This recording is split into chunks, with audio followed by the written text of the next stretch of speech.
Well, I have been promising you that Maswele will be joining us this evening. Finally, he's here to talk about voter trends. I almost feel like I'm, that Santa Claus that never really arrived. I've been telling the viewers that we are going to be bringing them you just to come and talk to us about some of the trends that we've been seeing, especially when it comes to, just over the years and how things have been looking, because we now have the proclamation, the election timetable is in full swing. So let's perhaps take a step back, because there have been some critical developments, Maswele, that we haven't been focusing on as greatly as you have. Yes. And that's around by-elections. How are things looking?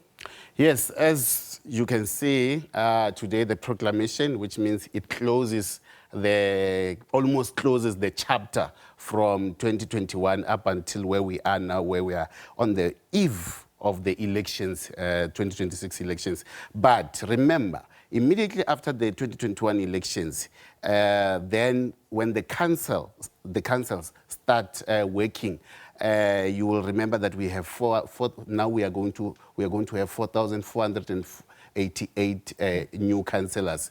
But during that period, as they go into their councils, there are resignations, there are deaths, there are expulsions from the party, and many other things that causes the so-called by-elections. By-elections means when the councillor is no longer a councillor of the council or the councillor of the ward, the IEC must, within 90 days, organize the by-elections. And this is what we have here. As you can see, 422 by-elections were held, or 432 seats were affected since 2022. The first installment was in February 2022, and then 432 by-elections. 41 of them are PR seats. As you will remember that there was by-elections, the two municipalities were dissolved, Ditsobota in 2022 and Tabazimbi in 2024.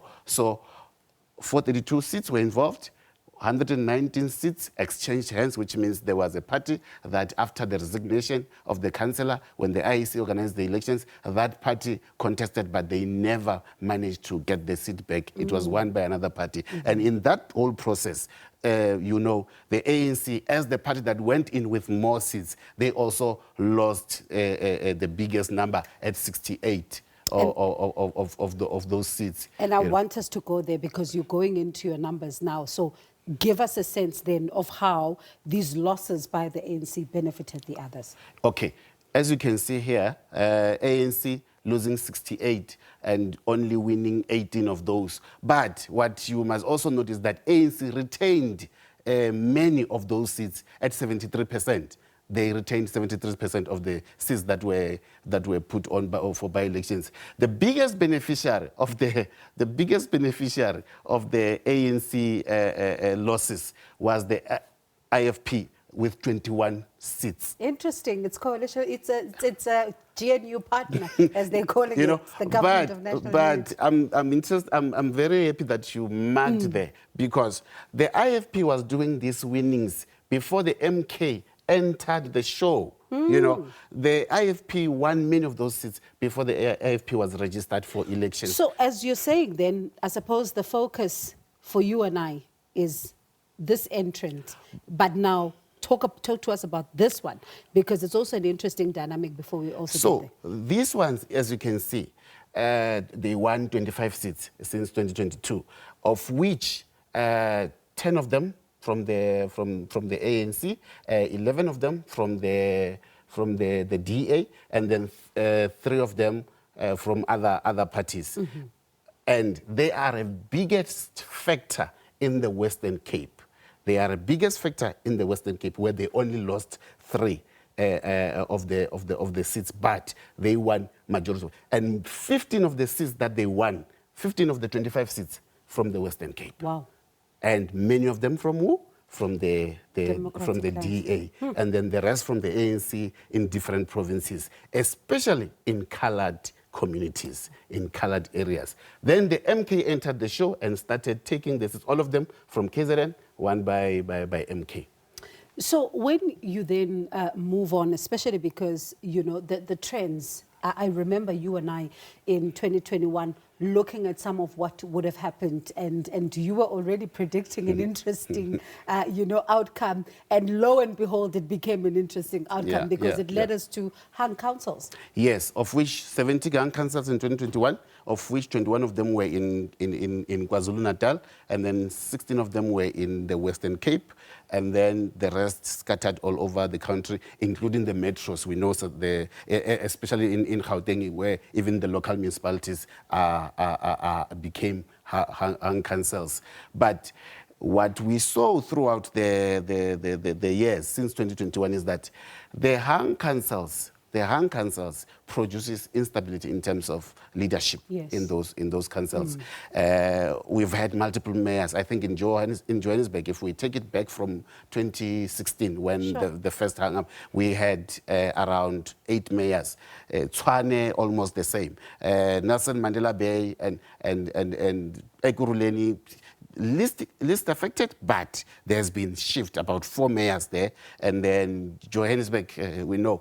And one of the things that we saw because of this coalition is that in Tshwane, in Johannesburg, and in Nelson Mandela Bay, during this period of leadership instability in the councils, they introduced the deputy mayors.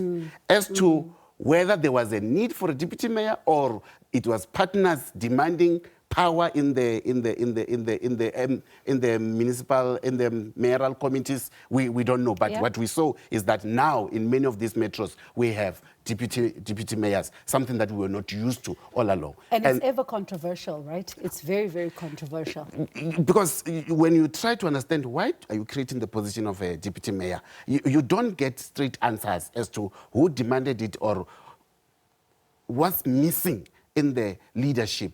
Then you have financial instability, of which majority of it is covered in the municipal MFA, Municipal Financial Management Act, which is produced every year by the Auditor General, where you saw that if you go to the metros, for example, the metros takes out of this 622 billion rands that the municipalities were given to spend, provide services to their communities and all that, the metros makes 54% of it. They get 54% of it. That's why there's a rush even now for mayorship contests in Johannesburg, Tshwane, and everywhere, because that's where a lot and lots of money is to spend and to show people how you can do things, of which recently, because of the leadership instabilities, we have not seen much of the powers or the leadership show, something that shows that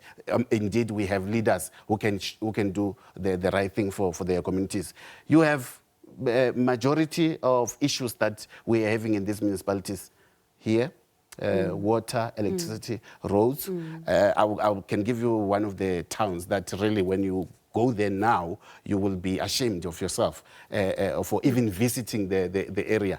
Go to Vereeniging, under Enfluen municipality. It looks like a ghost town. Thomas was there. He actually narrated how badly it looks. He was there yesterday, narrating just how bad it even looks. Areas that used to look very good, they are now, the potholes, everything just looks like people are moving out of these areas. You know, you go to the rural municipalities where people are not getting water, and I know SABC News, we cover water stories almost every day, but nothing seems to be changing. They mostly, especially if I were to talk about Limpopo, majority of the municipalities that are supposed to be providing water to the communities is your district municipalities.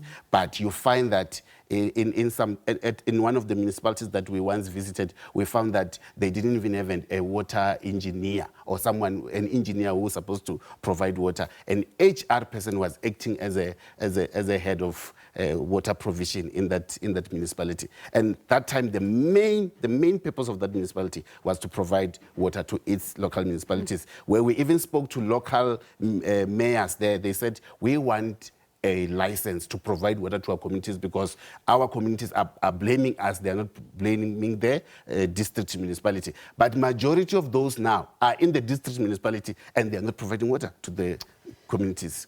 Sure. It sounds like we must have a standing appointment with you just to get a bit more from you, Yeah. because I always say the SABC is not short of talent. My colleague here at the SABC News researcher Maswele Ralebona, if you ever want to know anything local government, he's your guy.